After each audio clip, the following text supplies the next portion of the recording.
Ma'am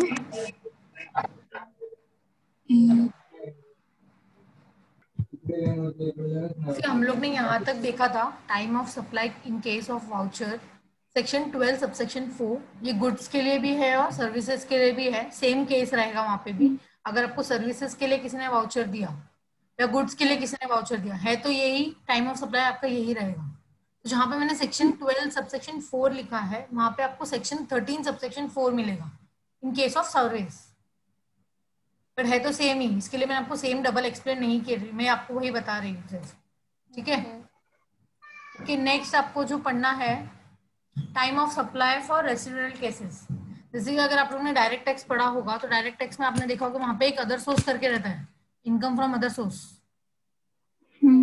तो उसमें क्या होता है, अगर आपका कोई भी इनकम हेड्स ऑफ इनकम में नहीं आ रहा है तो आप टैक्स नहीं पे करोगे। क्या करना है आपको टैक्स, लेकिन आप टैक्स किसमें पे करोगे, इनकम फ्रॉम अदर सोर्स में जाके टैक्स पे करना है। सेम वे यहाँ पे भी है, जो आपका ये चारों केसेस में नहीं आया रहेगा, जैसे कि सेक्शन 12 सब सेक्शन 2 में नहीं आया, मतलब नॉर्मल केस में नहीं आया, सेक्शन 12 सब सेक्शन 3 में नहीं आया जैसे कि आरसीएम में नहीं आया, सेक्शन 12 सब सेक्शन 4 में नहीं आया जैसे कि सप्लाई ऑफ वाउचर में कंसिडर नहीं हुआ। मतलब ऐसे सब होने के बाद भी अगर कुछ केसेस बच जाते हैं तो वो रेसिडुअल केसेस रहेगा जो सेक्शन 12(5) ने कवर किया है।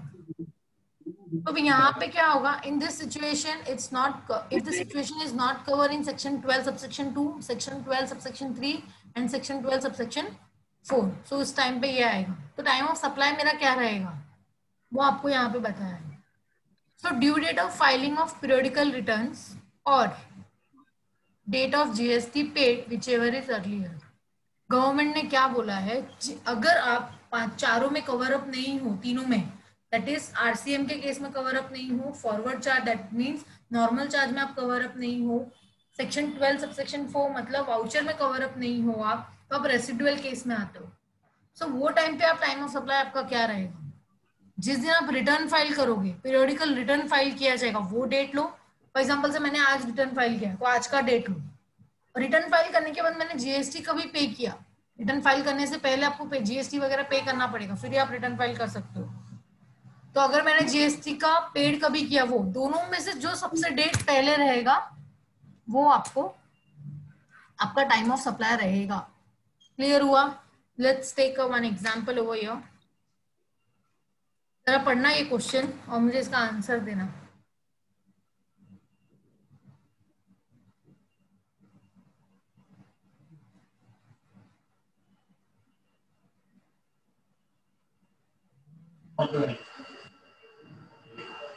टाइम ऑफ सप्लाई आपको आइडेंटिफाई करना है, टाइम ऑफ सप्लाई क्या होगा ये केस में।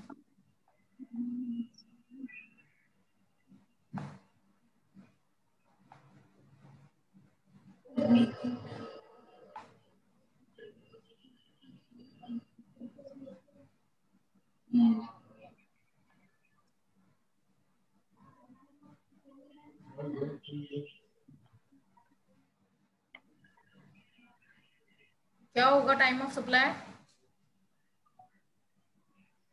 हमें क्लैंडस्टाइन मतलब क्या? क्या? Investigation reveals clandestine removal of goods. यहाँ पे रिमूवल ऑफ गुड्स कभी गया ना सप्लायर के वहां से, तो हम लोग इन्वेस्टिगेट करने को आए यहाँ पे कि आपसे गुड्स गया ही नहीं है और उसने बोला कि गुड्स गया है, समथिंग लाइक दैट। तो ये सिचुएशन में यहाँ पे इन्वेस्टिगेशन हो रहा है, इसने बोला कि नहीं हो गया है करके। लाइक अगर किसी ने छुपा के रखा रहेगा, secretly you can say that.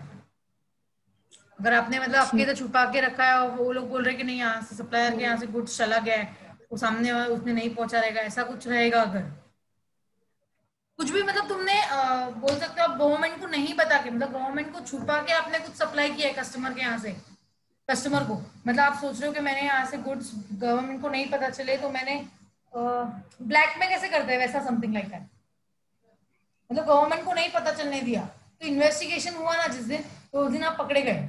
एक तो आप रजिस्टर नहीं हो, आप तो जीएसटी में, आपने जीएसटी में रजिस्टर नहीं कराया खुद को, फिर अभी आप जीएसटी का मतलब टैक्सेबल गुड्स आप सप्लाई कर रहे हो और उस पर जीएसटी लग रहा है बट आप जीएसटी हमको नहीं पे कर रहे।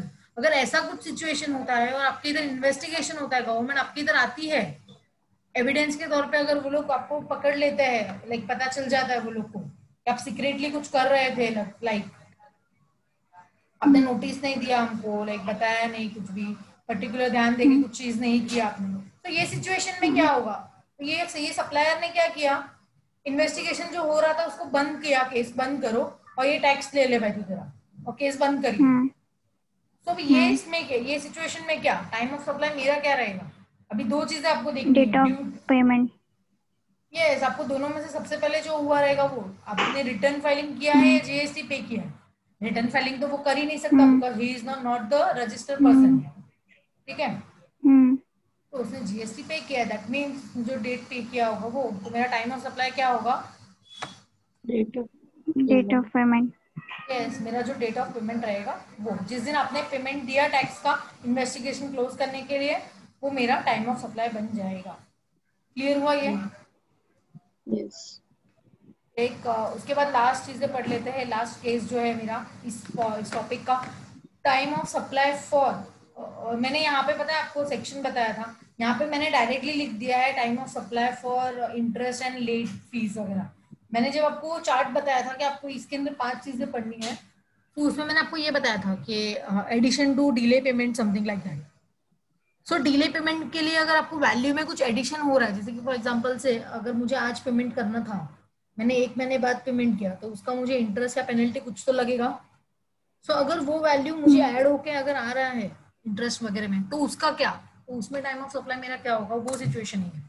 सो यू कैन सी यहाँ पे time of supply related to the addition to the value of supply by way of interest, late fee और penalty for delay payment of any consideration shall be which supply receive such addition in the value. मैंने वही आपको explain किया अभी। अगर time of supply अगर आपको जानना है तो आप चेक करो कि आपको पेमेंट कभी आने वाला था, पेमेंट कभी आया है, बिकॉज अगर पेमेंट लेट आया होगा तो आपको यहाँ पे इंटरेस्ट और लेट फीस भी देना पड़ेगा, ठीक है। सो इंटरेस्ट और लेट फीस होके आपको रिसीव कभी हुआ सप्लायर को, वो आपको चेक करना पड़ेगा यहाँ पे। जैसे कि तभी वो टाइम पे आपका टाइम ऑफ सप्लाई क्या होगा, तो यहाँ पे देखो मैंने आपको यहाँ पे बताया है कि अगर ऐसा कुछ सिचुएशन है तो मेरा टाइम ऑफ सप्लाई क्या रहेगा, जिस दिन मुझे पैसा आया। सिंपल सी बात है जी। अभी जैसे कि अगर मैं आपको बोलूँ मुझे आज किसी को पेमेंट करना है, मैं आज पेमेंट नहीं कर रही हूँ, मैं 1 महीने बाद पेमेंट करूंगी। जब मैं 1 महीने बाद पेमेंट करूंगी तो सप्लायर जो होगा वो उसको 1 महीने बाद पैसा मिलेगा।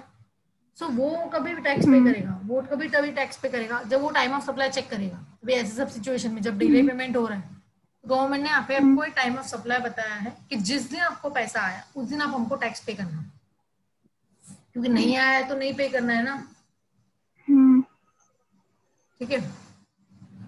यहाँ पे एग्जांपल लेते हैं, जैसे कि mister Raj being a supplier consideration on 15 सितंबर 2020। यहाँ पे आप बोल सकते हो कि मिस्टर राज है, उसको कंसिडरेशन जो आने वाला था, पैसा सप्लाई जो किया है उसने, पैसा कभी आने वाला था 15 सितंबर 2020 को, but instant of due date of 15 जुलाई 2020, आपका ड्यू डेट क्या है, 15 जुलाई है, जब आपने गुड्स अभी सप्लाई किया होगा। For a such delay he is eligible to receive a interest amount. अभी उसको यहाँ पे इंटरेस्ट अमाउंट भी मिलने वाला है, क्योंकि जो पैसा आप मुझे 15 सितंबर को देने वाले थे, instant of due date of 15 जुलाई, 15 जुलाई का डेट था, आपको देने वाले थे 15 सितंबर को, लेकिन आपने पैसा दिया कभी, वो आपको लास्ट लाइन में बताया 24 सितंबर। की बातें बहुत हो रही है यहाँ पे, बट एग्जैक्टली पेमेंट कब आया वो आपको बताना है।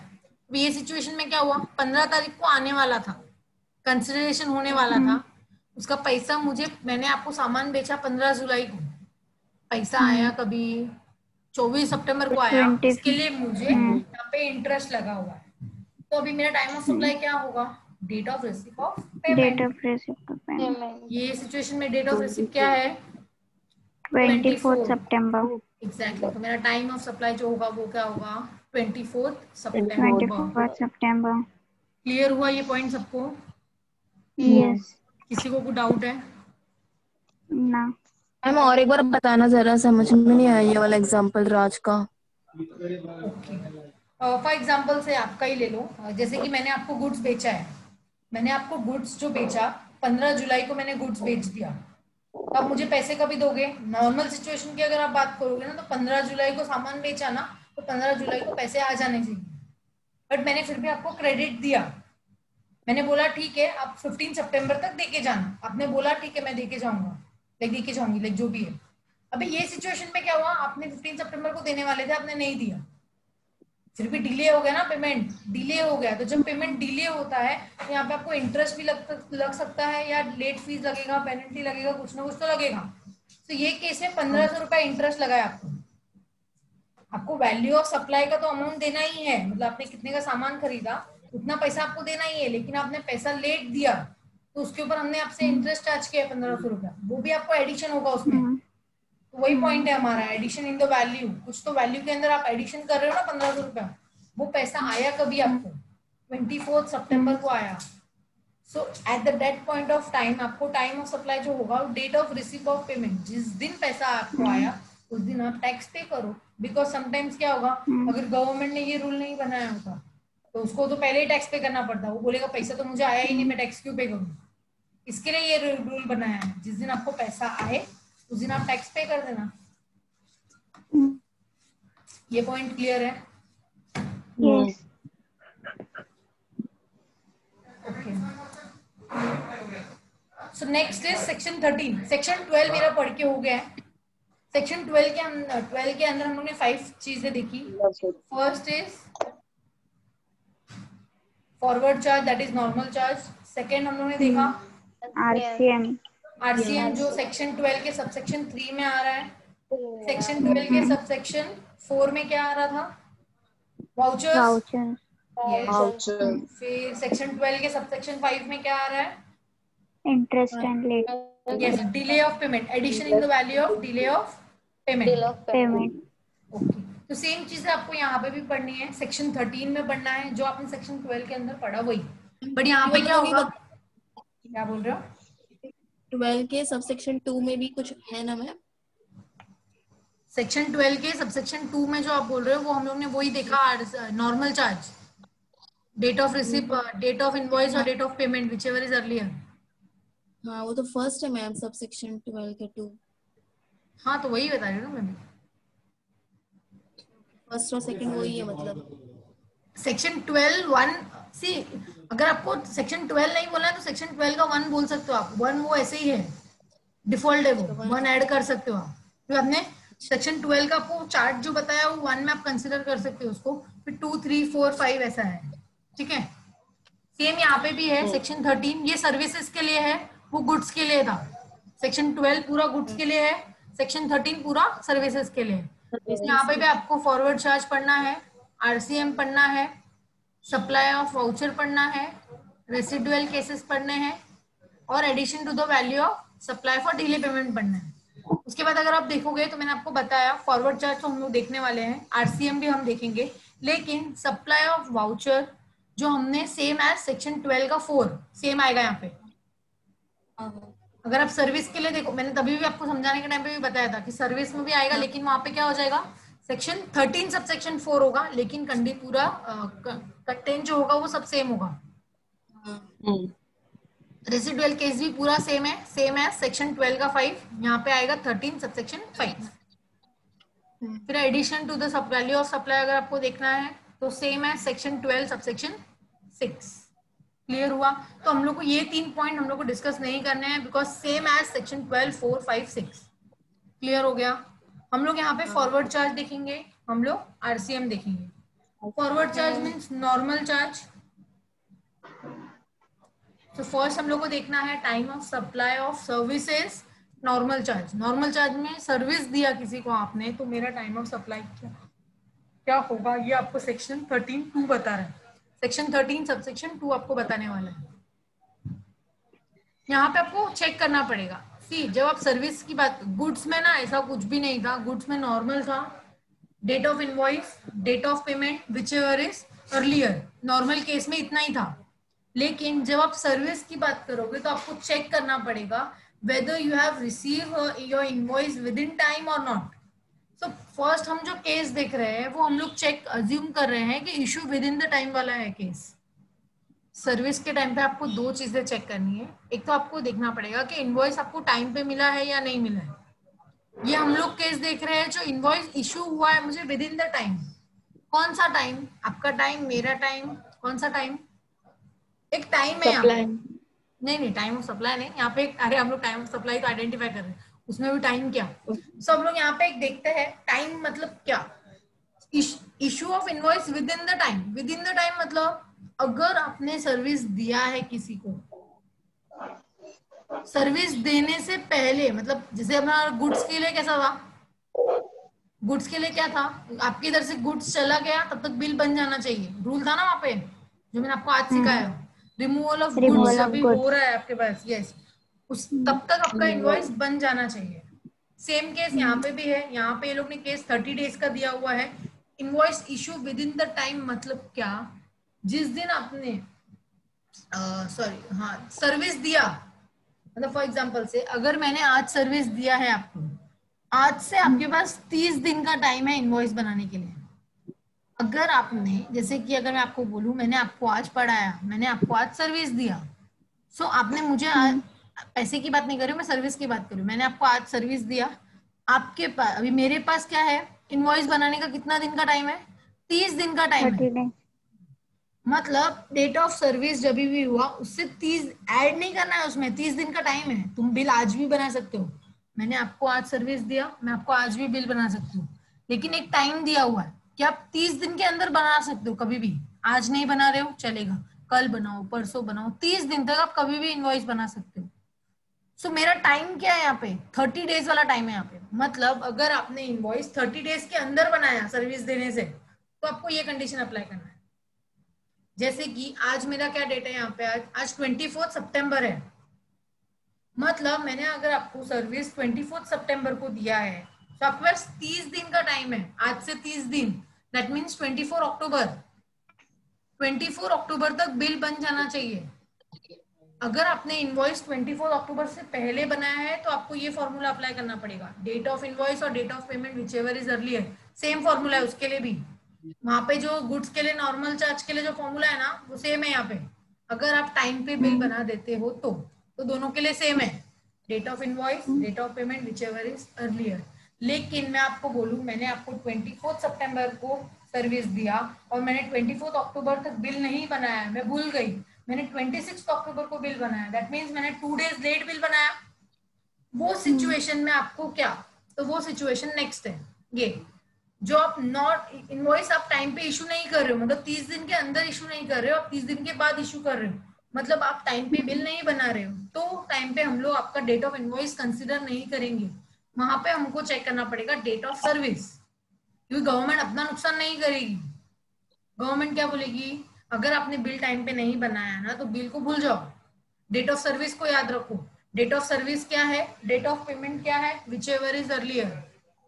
क्लियर हुआ। तो आपको time of supply of service के लिए इन द नॉर्मल चार्ज के लिए आपको याद रखना है, पहले तो क्वेश्चन करना है कि आपका जो विद इन द टाइम है या not within the time है, आपको चेक करना पड़ेगा।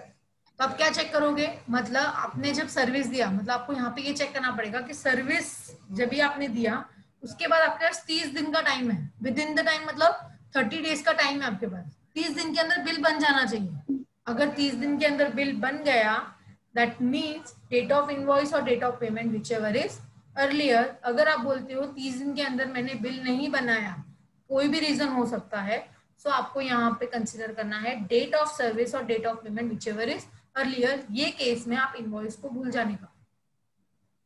क्लियर हुआ ये पॉइंट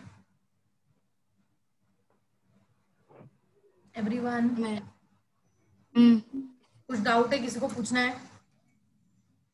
डेट ऑफ हम लोग, इनवॉइस और डेट ऑफ पेमेंट में बोला विचएवर इज अर्लियर, उसके बाद क्या बोला आपने? मैंने बोला कि अगर आपने जिस दिन सर्विस दिया, जिस दिन भी आप सर्विस दे रहे हो, आपके पास बिल बनाने के लिए 30 दिन का टाइम है। ये टाइम है विद इन द टाइम, मतलब क्या, 30 दिन का टाइम है आपके पास। तो आप क्या करोगे, आपने आज सर्विस दिया, आज से 30 दिन आप काउंट करो, इसके अंदर है कि आपका इनवॉइस बनाया हुआ डेट। अगर डेट ऑफ आपका विद इन द टाइम है तो आप ये वाला कंसिडर करो, date of invoice, date of payment whichever is earlier, service का डेट भूल जाओ। लेकिन अगर आप बोल रहे हो कि सर्विस का और इनवॉइस के बीच में 30 दिन का गैप नहीं है, 30 दिन से ज्यादा का गैप है, मतलब आपने आफ्टर 30 डेज बनाया, तो हम लोग इनवॉइस को भूल जाएंगे, हम लोग सर्विस को कंसीडर करेंगे। That means date of service और date of payment whichever is earlier. ये क्लियर हुआ पॉइंट सबको? तो आज हम लोग इसका सम नहीं देख रहे हैं, वैसे ही आप लोगों के ऊपर से बाउंसर ही जाएगा धीरे धीरे, इसलिए हम लोग देख रहे हैं। तो हम लोग ने आज क्या देखा, हम लोग ने टाइम ऑफ सप्लाई का पूरा लीज देखा। Time of supply of goods के अंदर हम लोग ने 5 चीजें देखी।